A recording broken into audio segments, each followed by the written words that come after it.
Cheikh Modibo Diarra, candidat du RPDM à l'élection présidentielle de 2013. Bonsoir, Monsieur Diarra. Bonsoir.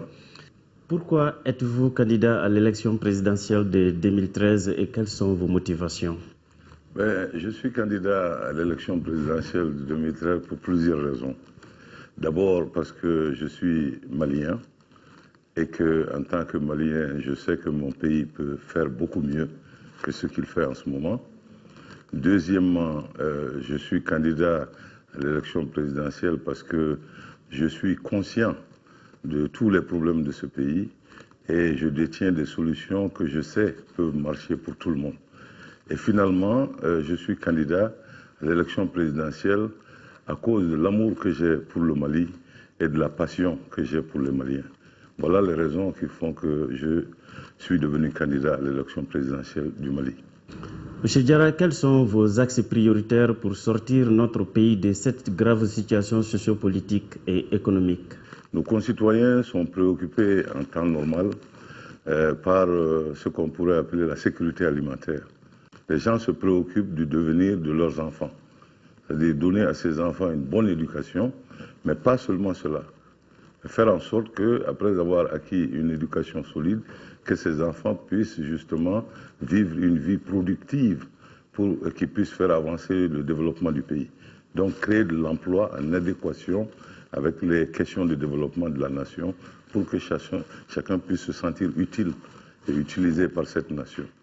Ensuite, évidemment, lorsqu'on demande aux gens de travailler, non seulement pour assurer la sécurité alimentaire, mais aussi le développement du pays, il faut assurer leur santé. Donc ça, ce sont des éléments que tout le monde connaît. Avec la situation qui prévaut aujourd'hui, les gens se sont rendus compte de l'importance aussi de la bonne gouvernance. La bonne gouvernance au niveau de l'architecture et de la structuration de l'administration nationale, mais aussi au niveau de la façon dont les fonds sont gérés, les fonds publics. Ensuite, les gens ont pris conscience de la valeur centrale des éléments de sécurité de notre nation, à savoir notre armée, la police, les gardes et les gendarmes. Alors, lorsqu'on parle de sécurité alimentaire essentiellement, il s'agit des secteurs de la pêche, de l'agriculture et de l'élevage. Alors, lorsqu'on regarde ces secteurs, comment est-ce qu'on peut les développer de façon à aboutir à une sécurisation pour tout le monde dans le domaine de l'alimentation? La disponibilité des semences sélectionnées pour nos cultivateurs, ce qui va avoir un impact immédiat sur leur productivité. Deuxièmement, il y a le problème de la disponibilité des engrais, mais des engrais qui soient adaptés à la qualité du sol où chacun vit. Moi, j'ai fait un test ces 2 dernières années sur une semence de maïs à travers de Kidal jusqu'à Kay, dans 200 villages. J'ai vu que ces villages avaient des sols différents, de qualités différentes, pour me rendre compte que la semence peut fonctionner partout. Il va falloir que nous fassions un effort pour mécaniser petit à petit, n'est-ce pas, nos outils de production. Et finalement, il faut maîtriser l'eau. Parce que quels que soient les efforts que nous mettons en avant, il va falloir, n'est-ce pas, trouver les moyens d'irriguer les champs, qu'il pleuve ou qu'il ne pleuve pas. Nous sommes dotés de quantités énormes d'eau dans les cours des fleuves, aussi bien sous l'eau, des eaux souterraines. Donc, il va falloir basculer sur une autre équation qui est l'équation de l'énergie, nous permettant de tirer cette eau-là à notre gré et de la rendre disponible aux usagers. Donc, ceci pourrait nous permettre de faire même de multiples cultures dans l'année et de la culture à contre-saison.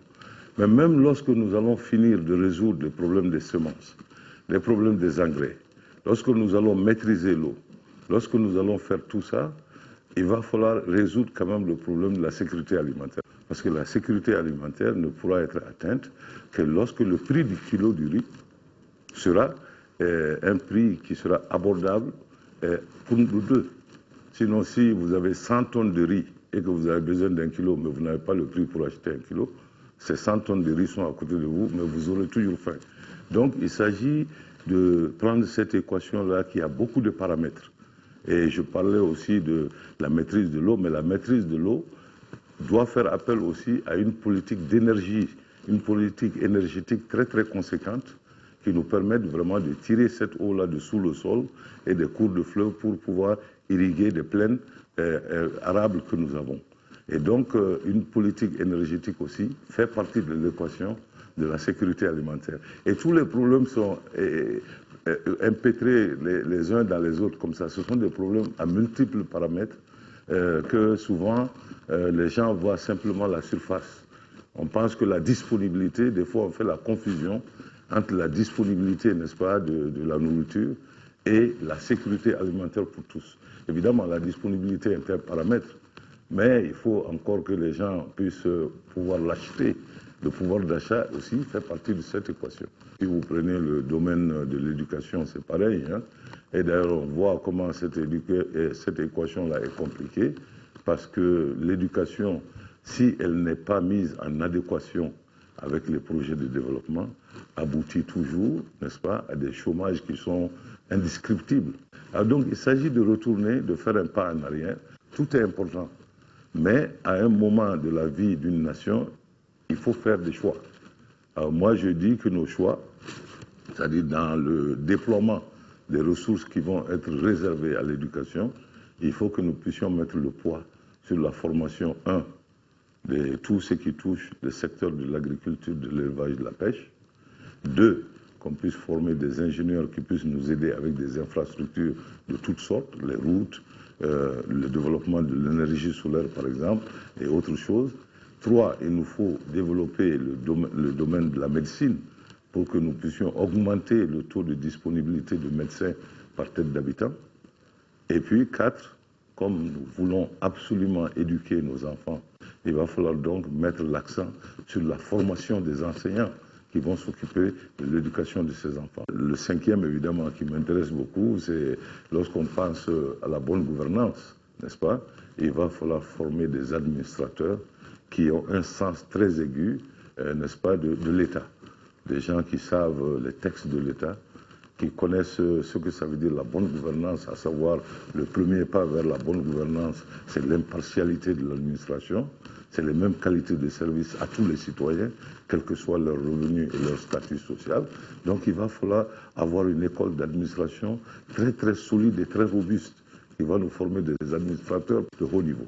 Et lorsque ces secteurs-là, ces 5 secteurs de tout ce qui touche l'agroalimentaire, tout ce qui touche la santé, l'éducation, les infrastructures et l'administration, on devrait faire de ces secteurs-là des priorités au niveau de nos universités.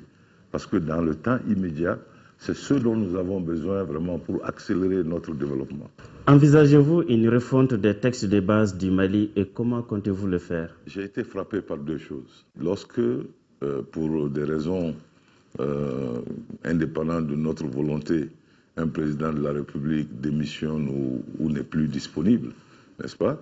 Nous avons vu la difficulté qu'il y a à organiser des élections en 40 jours. Ça, c'est un problème très important qu'il va falloir mettre dans nos textes et réviser les textes pour pouvoir prendre ça en compte. La deuxième chose qui est importante à mon avis, c'est de mettre en place un processus qui puisse faire que les citoyens puissent faire partir un président élu, mais de façon légale. Et puis une autre chose que j'aimerais beaucoup changer, n'est-ce pas, c'est remettre vraiment la démocratie entre les mains du public, du grand public, des citoyens.